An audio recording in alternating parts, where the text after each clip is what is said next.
Hi everybody, I'm John, and here we go. So you can see that I've called this English How She Is Spoke, because it's spoke in a different way by different people. And we're going to look at some of the ways in which people from different parts of the world say things.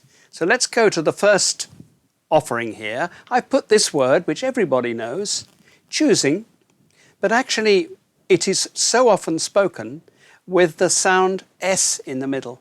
So choosing, and people have to learn to say choosing, choosing. So there's a Z sound in the middle in choosing. So that's an interesting word to start with. Look at these two. You all know the expressions Prime Minister and Town Hall, but in some parts of the world, the stress is put on the first part. So they say the Prime Minister and the Town Hall, but actually we say the Prime Minister and the Town Hall. So we put the stress on the second part, not on the first part, in these words with two parts to them. How about this word come back? If you say come back, a comeback, it's like in a soccer game that a team was losing 3-0, and now it made a comeback and it managed to go to 3-all, and then it won 4-3. The other way of saying it is to come back, which of course means you're coming back in 20 minutes, which is a verb talking about your activities. This was an expression that I heard 40, 50 years ago, and it made my friend from Norway laugh when we laughed at him because he was looking at a watch which didn't work, and he said, "Oh, they're the dirties." Okay, so we can't actually say they're the dirties. We would have to say the dirt is there. Oh, there is the dirt, but not they're the dirties. Children leave often their vegetables. We all understand that expression, but we don't usually say children leave often. We put the often before the verb. What kind of word is often? It's an adverb of frequency. So children often leave their vegetables. That's what we want to say. But a lot of people use this expression. Children leave often their vegetables. Good morning, everything. Can you imagine saying that? One of my colleagues walked into a classroom. He was from an Eastern European country, and he had learnt already to greet his class with the right expression, but he came out with good morning everything instead of good morning everyone, which would be much more normal. Here's an expression: there left the country a lot of tourists because of COVID. There left the country a lot of tourists because of COVID. So this again is quite a common way in which people speak English. It's not quite correct. What we need here is a lot of tourists left the country because of COVID. We can't have that expression there left. But of course, people say it and we understand it. But if you want your English to be correct, try to remember that here we would not put a there at the front of the expression. Informations. It's almost becoming acceptable English to say informations in the plural, but actually it should be singular. So I'm going to give you a lot of information, or you can find information in online, you can find information in encyclopedias. We use the singular, but a lot of people will make that into a plural. Same with this word, advices. We give advice. You want to make it plural because there is a lot of different bits of advice. So you have to say, I'll give you a bit of advice, or I'll give you some pieces of advice, but you can't use advices. So advice, pieces of advice is what you need. An advice, you're making it into a countable noun, and because you can't say 3 advices or 4 advices, you can't say an advice, which is like 1 advice. So you have to say some advice. How many money?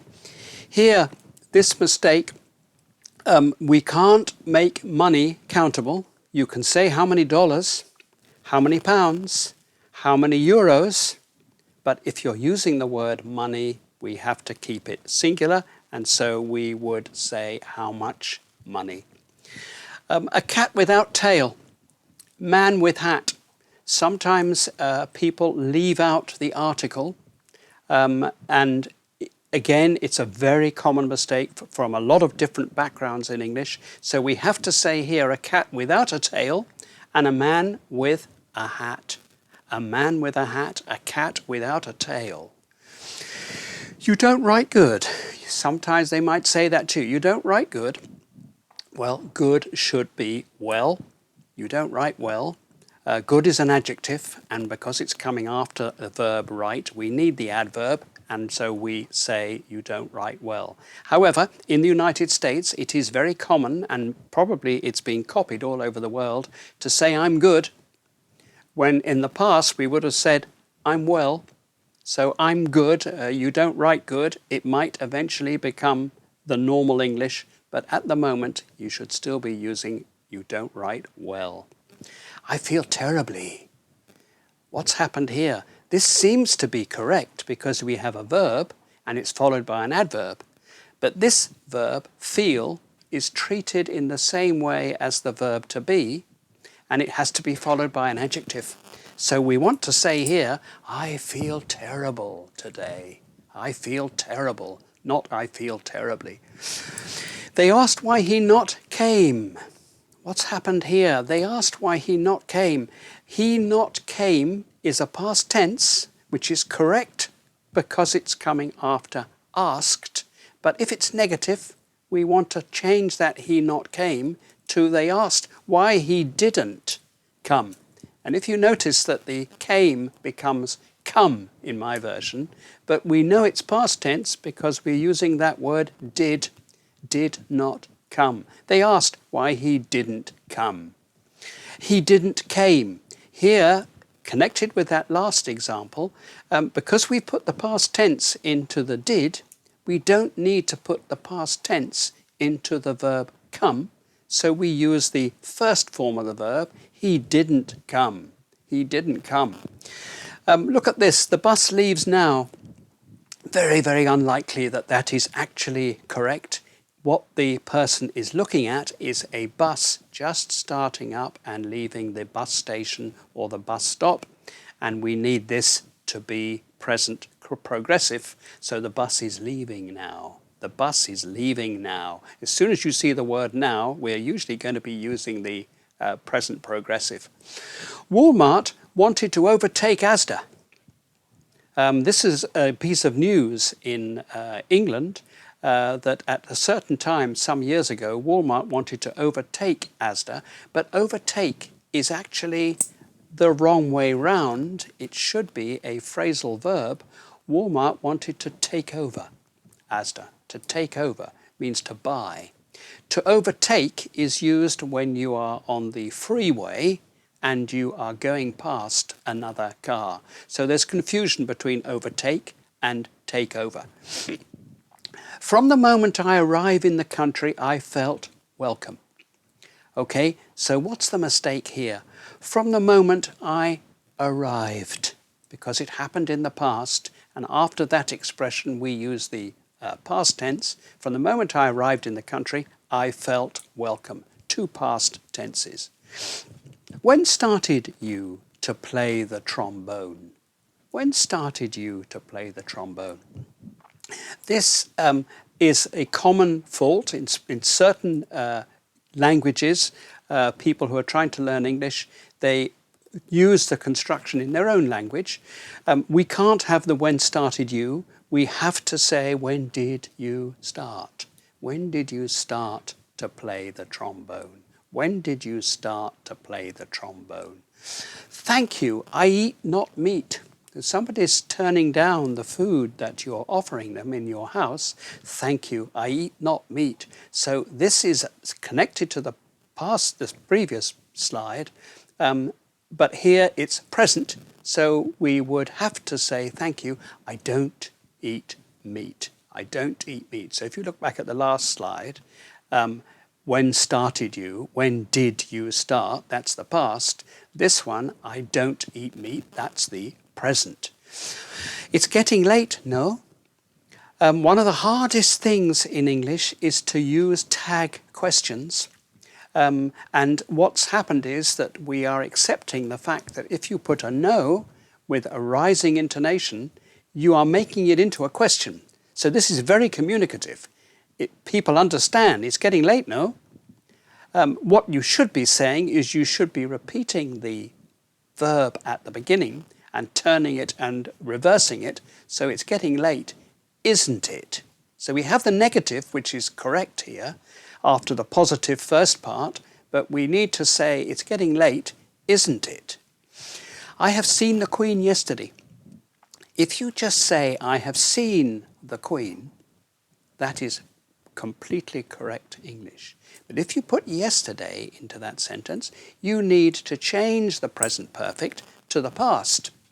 So in this sentence, you would have to say, I saw the Queen yesterday. So perhaps you were in England or you were in London and you were at Buckingham Palace and the Queen came out onto the balcony and then you told your friends, oh, I saw the Queen yesterday. Very good English. I have seen the Queen is something which you can say about your life's experience that at some stage in the past, you're not interested in particularly when, but you can say, yes, I've seen the Queen. If you put a time reference like yesterday, you have to change it to the past tense. I saw the Queen yesterday. How long are you in the UK? This is a direct translation of some structures in other languages where they would use the present. In English, we need to use the present progressive. The present perfect. How long have you been in the UK? How long have you been in the UK? I know her since 2010. Again, the same tense with since. We need to say, I have known her since 2010. If you say, I know her since 2010, unfortunately, everybody understands you. So it's no incentive to improve your English. This is one of the problems. Mistakes become acceptable because they don't interfere with communication. Were I in charge, I had changed the timetable. So normally when we have a conditional sentence like this, we start with if I were in charge. But it is perfectly possible to take out the if and change the order of words I were into were I. Were I in charge, I had changed the timetable. Now, because were is in the past, we need to stick to the rules for second conditional, which means that that main verb has to be would have. Were I in charge, I would have changed the timetable. Were I in charge, I would have changed the timetable. Yesterday, I must go to London. You can't use must talking about the past. So you have to change that must into another modal. Must is a modal. A sort of semi-modal is have to.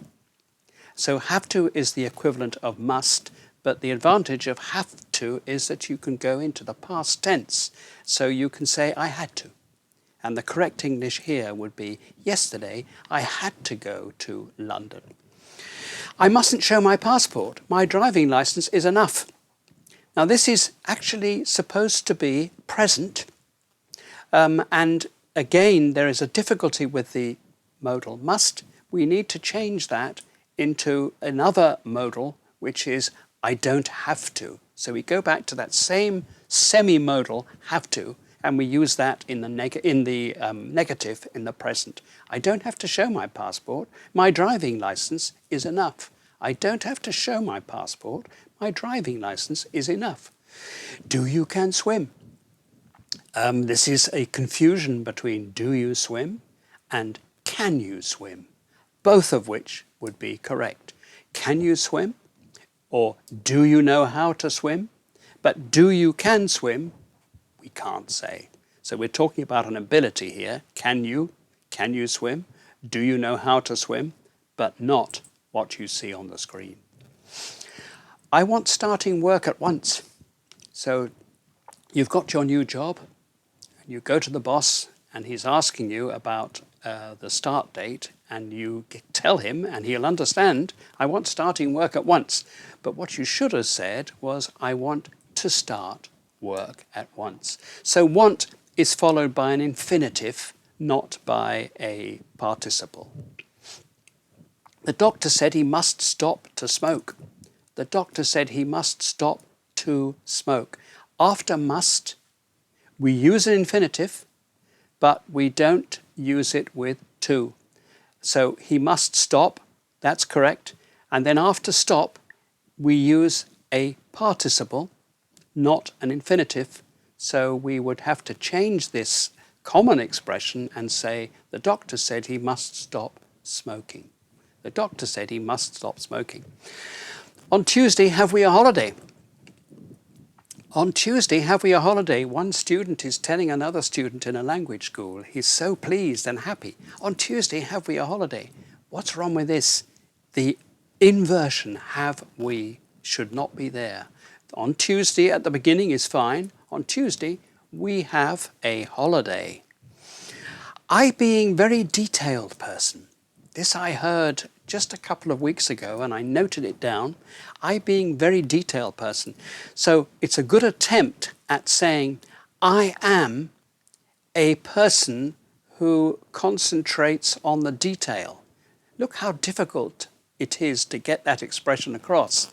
If you're trying to make it clear in English, you need a lot of words. This is so neat, but we can't actually say, it's a good idea, but we don't have this as an English sentence. I being a very detailed person. I am a very detail-oriented person. Maybe we could say detail-oriented. Thank you for your invitation that you gave me. Thank you for your invitation. Because we put the you in, we don't need to repeat the your before the invitation, especially when we add something after it.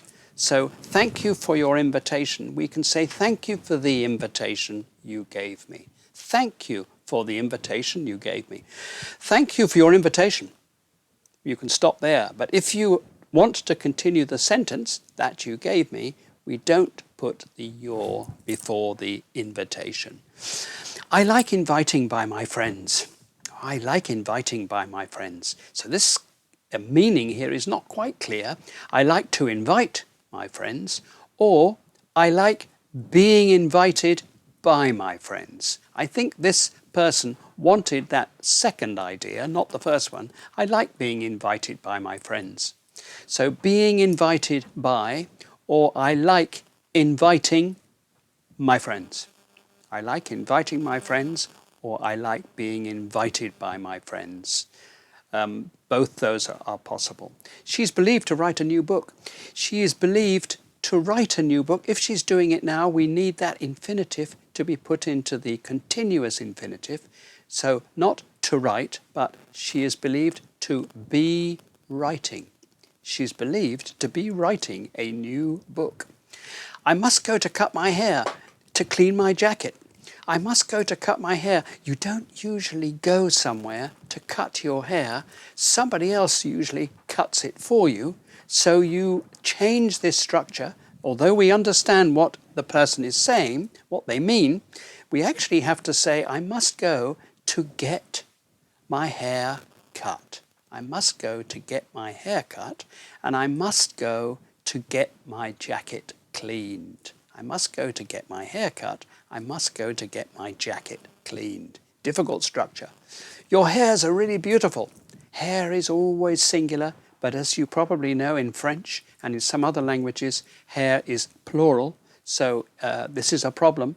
Your hair is really beautiful, and yet we're talking about the mop of hair on your head. Your hair is really beautiful, but it's not plural. He is so clever, boy. He is so clever, boy. When we have an adjective in front of this noun, we can't put so clever unless you leave out the boy. That boy, he is so clever. That's really good English. But if you want to keep the boy in this sentence, you have to change the so and put he is such a clever boy. He said me that you are sick. So maybe it was the doctor. He said me that you are sick. So we can't use said in this structure. when we say what the words were, the doctor said, "You are sick," we have to change that "said" and put "told." He told me that you are sick. He told me that you are sick. And maybe it's he told me that I was sick. He told me that I was sick. Because we've used the past tense, told, we should really change the verb in the second part to the past. So he told me that you were sick. He told me that you were sick. The story says about the war. Okay, we've got another of these reporting words. Says, we can't put says about the war. We have to change that. The story talks about the war. The story tells us about the war. The story tells us about the war. The story talks about the war, but not says. Well, you see, I often used to go to the Crimea, you know. Here we've got a few too many words. If you notice the second and third word, you see, is very similar to the last two words, you know, and we only need one of them. So it's good English to use those expressions. Well, you see, I often used to go to the Crimea. Very good sentence. Or leave out the you see and say, well, I often used to go to the Crimea, you know. Well, I often used to go to the Crimea, you know. So we just need to drop either you see or you know. In answer to the question, can you speak French? Sometimes people appear to be rude because they say, yes, of course. They don't mean yes, of course. And yes, of course, has a meaning that implies, why would you think anything different? It's so obvious. But when you ask somebody, can you speak French? It's not, I think, very obvious that they can. So they would normally answer, can you speak French? Yes, I can. So the question has can in it, and in the answer we should keep that can. Can you speak French? Yes, I can. Can you speak French? No, I can't. And notice my English accent. If I was saying it with an American accent, it wouldn't be sounding quite the same. Do you like speaking French? Sometimes people say, yes, I like. So they repeat that verb, the main verb, but what they should be repeating is the first verb in the question, which is do. Do you like speaking French? Yes, I do. Do you like speaking French? Yes, I do. Who book is this?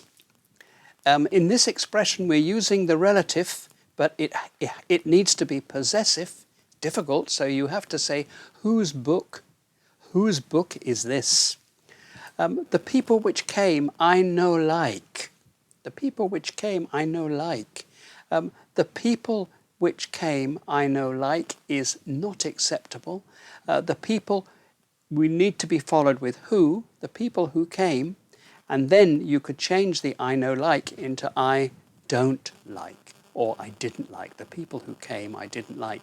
But now that is awkward, so we would normally change the order of words and say, I didn't like the people who came.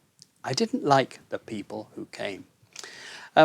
There is a tendency in some languages not to want to put that W at the beginning of a question when it's at the front of a sentence.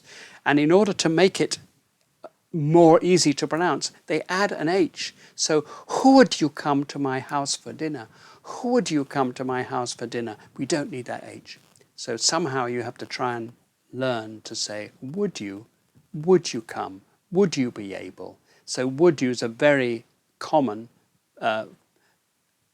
beginning of a request to somebody. And again, this is the similar mistake. I hope he is well. I hope he is well. When we really need to say, I hope he is well. And the he and is are probably combined. I hope he's well. I hope he's well. Some people want to protect the hard sound at the end of a word when another hard sound begins the next one. So you do get something which people laugh at. I like a sport. I like a sport. So some people put that R in between those two words and even an ER sound at the end. But what we're trying to say is, I like sport. I like sport. I like watching sport on television. I like sport. One of my colleagues went to a conference, and he wasn't there in his own right, but his wife was giving a presentation, and he took her to the presentation, so he sat at the back of the conference. And when he woke up from his gentle slumber, he heard people talking about heart attacks. And he thought, but this conference is not about heart attacks. This conference is about rural social development. So what had he actually heard? He'd heard hut tax. So people who had like a hut on their farms to sleep in when they were at harvest time, not wanting to go to their real home. There was a tax on them, so they were talking about hut tax.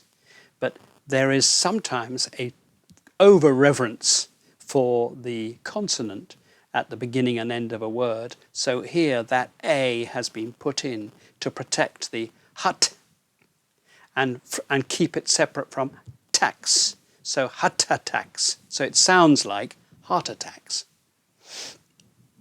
If you read the book Cry Beloved Country by Alan Paton about his experiences in South Africa, he at one stage explains that in one of the tribes, box is protected in that way, and it's turned into this beautiful word, ibokisi. Ibokisi, so it's separating out the B and the X, which is really K and S, and turning it into 4 syllables, where our English word is 1 syllable, box.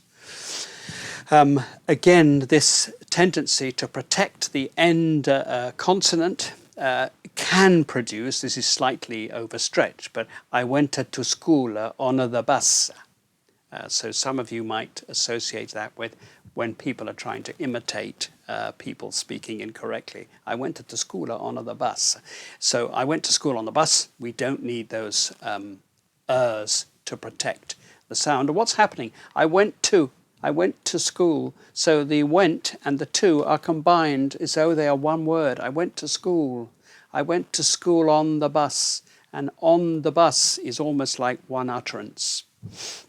Arrives the train at 9. At 9 the train arrives. So in some languages you put at the beginning of the sentence the bit that is most important. Arrives the train at 9. So this person is trying to say that if there's confusion about arrive or depart, no, it's arrives. So arrives the train at 9, or if they want to concentrate on the 9, they can put at 9 the train arrives. Well, in English we express that by stress. We don't change the word order. So we would say the train arrives at 9 if we wanted to stress the arrival, or if we want to stress the time, we would say the train arrives at 9.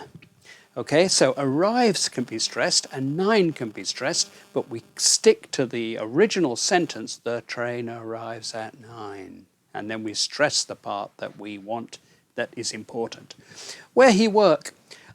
Where he work is obviously a question, and I would understand it if anybody said it, but where he work is not really correct English. We need to say, where does he work? Where does he work? Where is he working? If you think it is temporary, if it's a permanent job, where does he work? What do you want? Again, so obvious, the meaning, everybody will understand what you want. But if you want to have the correct form of the question, what do you want? What do you want? I not smoke. We can't use this expression, I not smoke. We have to say, I don't smoke. I don't smoke. I know speak German. I don't speak German. I know understand nothing. I don't understand, but because we put the don't at the beginning, we don't want to put nothing at the end. If you want to say nothing, you can say, I understand nothing.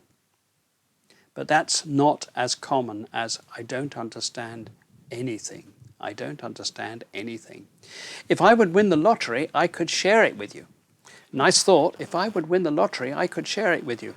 We need to change this into the proper second conditional form. So we would say, if I won the lottery, I could share it with you. Or if I won the lottery, I would share it with you. What do you read? As it stands, that sentence could have a meaning, but it's much more likely that you're looking somebody who is sitting near you and they are reading, and you want to know what the book is. Perhaps it's a book. So you would say, what are you reading? What are you reading? And you're talking about right now, but you don't have to put the word now in. But that's what you mean. What are you reading? Oh, what are you reading? It's you read a lot of books, but what are you reading at the moment? So what are you reading? Not what do you read? I have seen her 1 hour ago. Because we've put in the time reference 1 hour ago, we have to change that I have seen into the past tense. And so here we would say, I saw her an hour ago. Oh yes, I remember. I saw her an hour ago. So we need past tense when you use an hour ago. In fact, I've spelt that wrong. It should be 1 hour ago, and I put 1 hour ago, my mistake. It's 3 years that I learn English.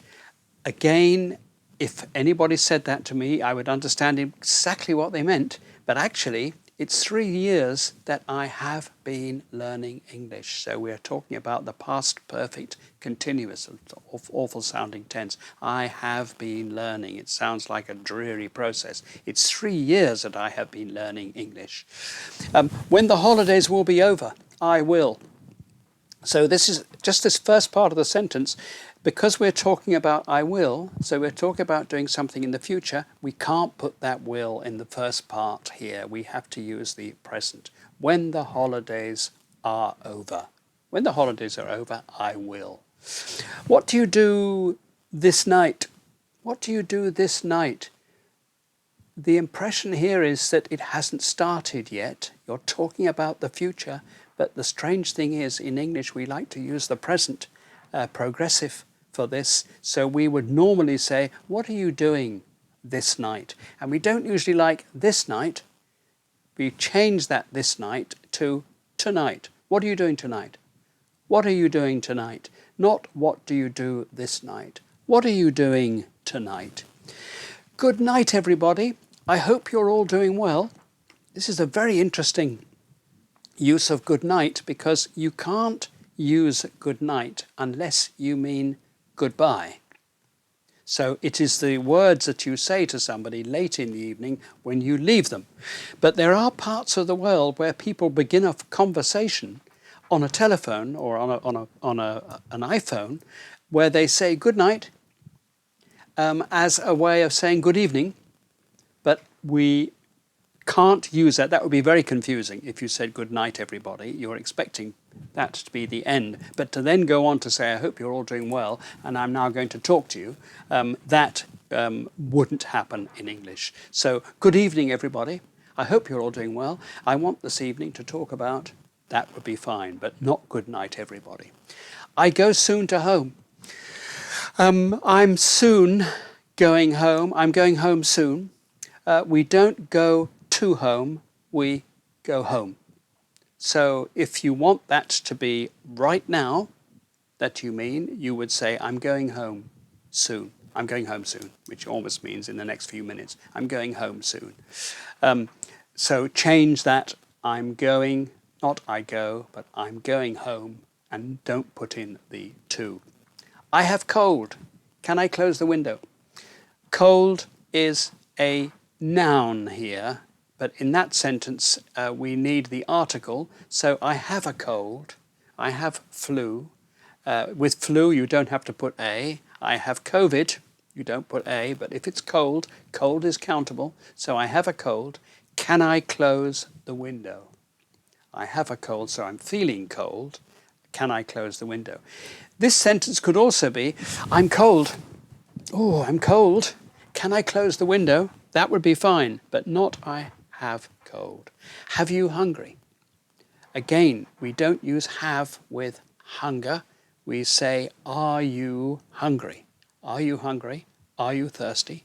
But not have you hungry. I want to make a shower. We don't make showers. There's always a problem with make and do. In this case, we normally, certainly in America, we would say, I want to take a shower. I want to have a shower, but not make a shower. I'm not agree at all. This is total disagreement, so I don't agree at all. I'm not agree at all. I don't agree at all. It means I don't agree with anything. I don't agree at all. I can to go out soon. I can to go out soon. After can, because it's a modal, we don't use a to with the infinitive. I can go, I can come, I can pay, I can leave, I can go out soon. I will be able to go out soon. It could be if you're talking about the future. I will be able to go out soon, or I can go out soon. Do you can help me? Here, mixing two structures together, can you help me is the normal usage. Excuse me, can you help me? But do you can help me? Obviously, we will understand if you say that, but it should be, can you help me? Children under 5 mustn't pay. There's no obligation here. It doesn't mean exactly what it says. What the person means is children under 5 don't have to pay. So like we've had twice already this evening, mustn't pay, the must has to be replaced with the semi-modal have to. Children under 5 don't have to pay. When he had finished to eat, after finished, we don't use the infinitive, we use the participle. So when he had finished eating, I'm thinking to move to Bristol. After thinking, we have to use of, and we have to use a participle. So I'm thinking of moving to Bristol. So you live in London and you think you might change and go to the city in the west of England. The expression would be, I'm thinking of moving to Bristol. Before to go home, he must to buy some bread. Before to go home, he must to buy some bread. So again, this is a structure which I can understand, but we can't have that infinitive after before. We need a participle or a proper verb, but we can say before going home, participle, he must to buy. I told you before, must is followed by an infinitive without to. So before going home, he must buy some bread. Before going home, he must buy some bread. It's present, so I told you in that first part, no infinitive, we can use the participle or we can put in a verb. Before he goes home, he must buy some bread. Before he goes home, he must buy some bread. It's difficult to say, very common, and nobody misunderstands it when somebody says this, but actually we can't begin this sentence with the is. We need to put in the that funny little word it, which is what we call an empty it. And then because it's with is, we reduce it and it becomes, it's difficult to say. It's difficult to say. So that TS sound at the beginning is quite difficult for people with some languages, and so they leave out the T and it becomes, is difficult to say. But we should be trying to say, it's difficult to say. Is arriving my daughter tomorrow? Is arriving my daughter tomorrow? This is not the same mistake. Here we've got a word order problem. My daughter is arriving tomorrow. My daughter is arriving tomorrow. And when you put the is after the daughter, it could be combined. So my daughter's arriving tomorrow. It sounds like a plural, but actually it's a singular. My daughter's arriving tomorrow. Yes, I like. I mentioned this before. It depends on what the question was, but if it was a question like, do you like? You don't answer yes, I like. You answer yes, I do. Do you like tea? Yes, I do. But not yes, I like. But that's a very common mistake. And again, it is completely communicative. So nobody's going to correct you for saying it, but you don't want to say that. I paid £10 for a pizza. I paid £10 for a pizza. So this should be, I paid £10 for a pizza. Probably they're a bit annoyed. I paid £10 for a pizza. In some languages, they don't have that explosive P sound, so it gets replaced with B's, and this can affect communication badly. I paid some £10 for a pizza. People might not understand that, So you need, if you come from a language which does that, that's going to be a problem with your communication. I paid £10 for a pizza. It's a very beautiful village.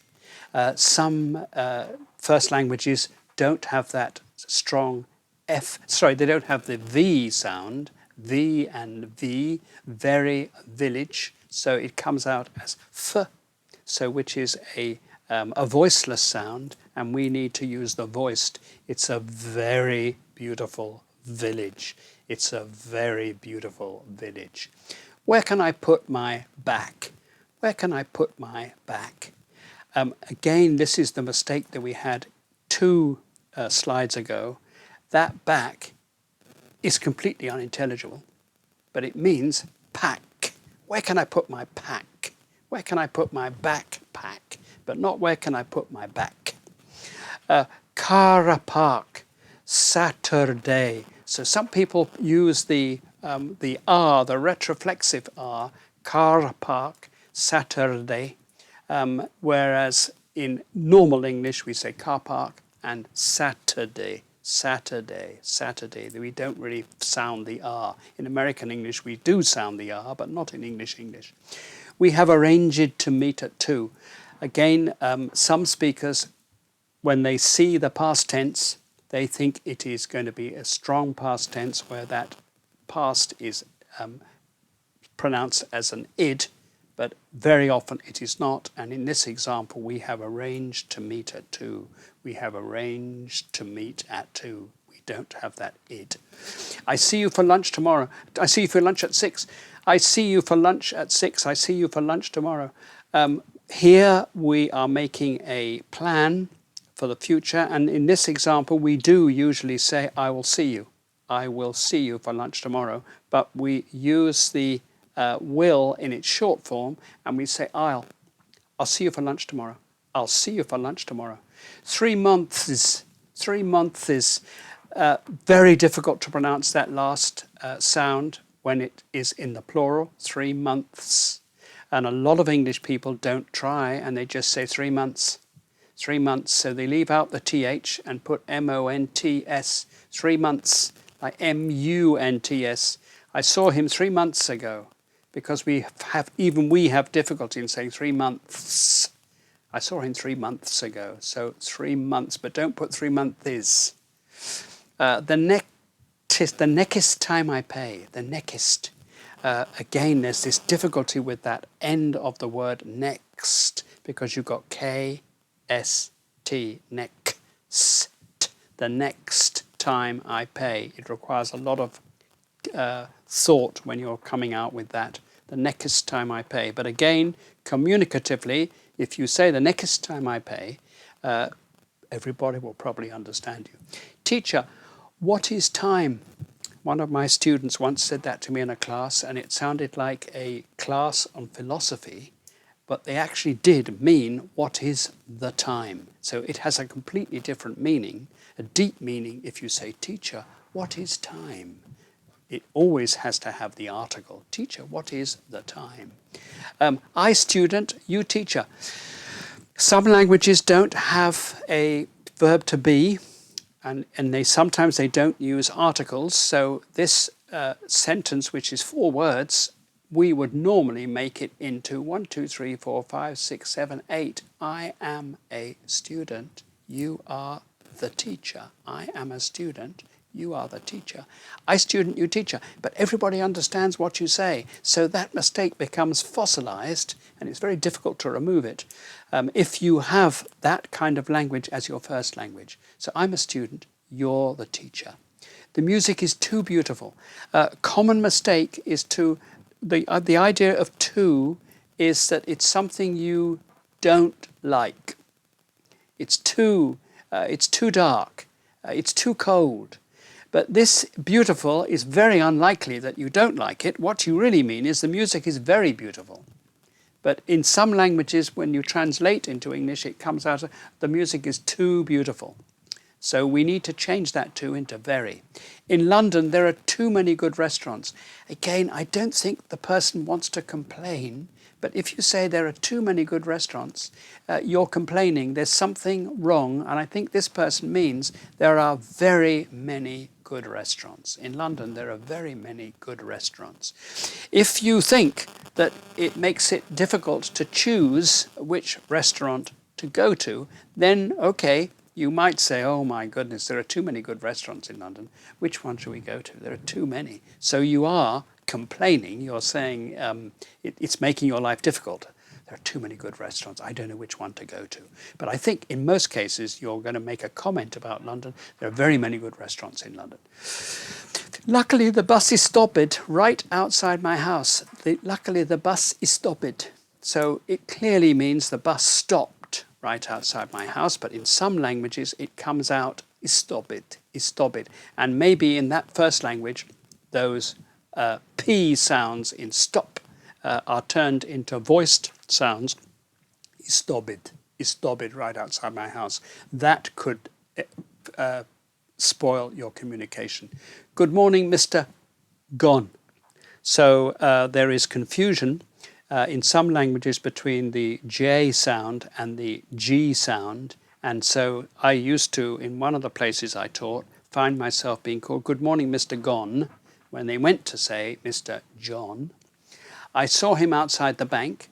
I saw him. I hear that quite often. I saw him. So change that so into saw. So, I saw him outside the bank. What can we do right now?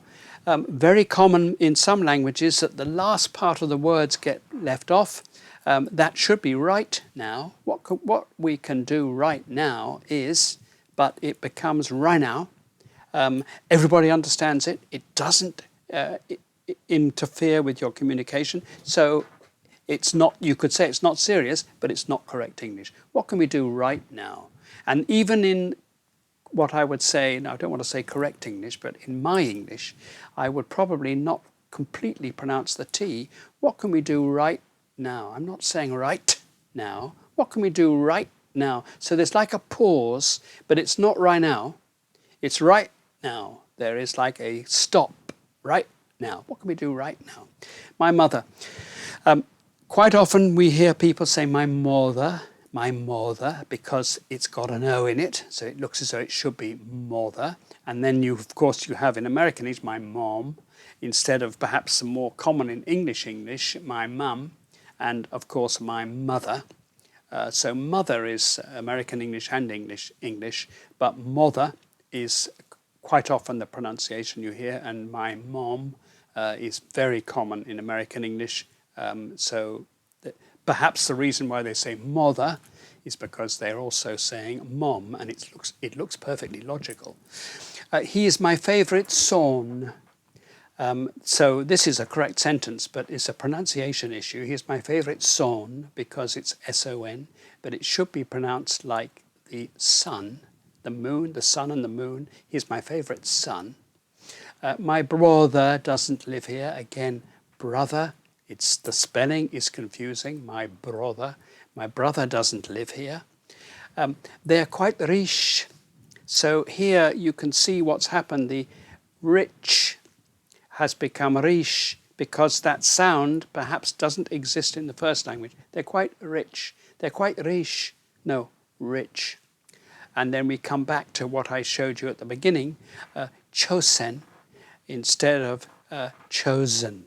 So 3 of them were chosen. That has a Z in it, and the spelling is misleading. It's very sheep. It's very sheep. Okay, we have that mistake at the beginning where the is should be its, and the sheep, of course, is not what was intended. It should be cheap. So this sentence should be, it's very cheap, but it comes out as is very sheep. It's my pleasure. It's my pleasure. We don't have that sh in that word, pleasure. It's actually the je. It's my pleasure, not pleasure. Pleasure. It's my pleasure. It's my pleasure. Is Spain a stop a sport? Okay, as you probably know, the country, Spain, is in Spanish, España, So that E is put there because in Spanish it's difficult to have a word starting with SP or ST. So we quite often hear Spain. I'm going to stop, and I like sport. It should be Spain, stop, and sport. So that is where we come to an end. I hope you found that interesting, and I look forward to seeing you again.